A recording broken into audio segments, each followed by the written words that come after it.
വല്ലതും പറ്റിയാണോ? വണ്ടിക്കാണോ പറ്റിയാ നോക്ക് നിങ്ങള്. ഇതെന്തിനാ ഇപ്പൊ നീ ഇങ്ങനെ ചെയ്തത്? ഞാൻ ചുമ്മാ പ്രോടെ സന്തോഷത്തിൽ നിങ്ങ എന്തെടുത്ത് പറഞ്ഞത്?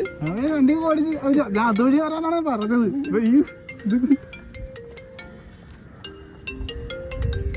ഹലോ എടാ തലവല്ല അടിച്ചാ? നീ എവിടെയെങ്കിലും തലയിടിച്ച എന്റെ? ഹലോ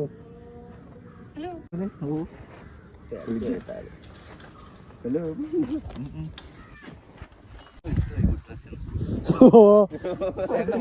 വണ്ടിയൊന്നും വേണ്ട.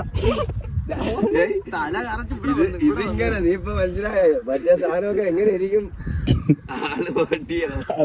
അപ്പൊ ഗൈസ് ചെറിയൊരു വീഡിയോ വർക്ക് എടുക്കാൻ വന്നതാണ്. ഇവരാണ് കേട്ടോ വീടത്. അല്ല അതൊന്നും പറ്റില്ല, കുഴപ്പമൊന്നുമില്ലല്ലോ. വലിയ പ്രശ്നമൊന്നുമില്ല കേട്ടാ. ചെറിയ ഫോട്ടോ എടുക്കാൻ പറഞ്ഞതാണ്, വണ്ടി എടുത്തിട്ട് പോയതാണ്. അവസാനം ഇങ്ങനെ ആയി കേട്ടാ. വണ്ടി ഞാൻ നോക്കില്ല സത്യം പറഞ്ഞ. വണ്ടിക്ക് പറ്റിയില്ല. ക്രാഷ് കാർഡിന്റെ ചെറിയൊരു സ്ലൈഡർ ചെറിയ വെന്റ് ആയതുള്ളൂ കേട്ടാ. മോട്ടോട്ടോർക്ക് ക്രാഷ് കാർഡ് വീണ്ടും മോട്ടോട്ടോർക്ക്. വേറെ പ്രശ്നമൊന്നുമില്ല. ഇവിടെ മുതു പിടിച്ചാണ്. അതുണ്ടാ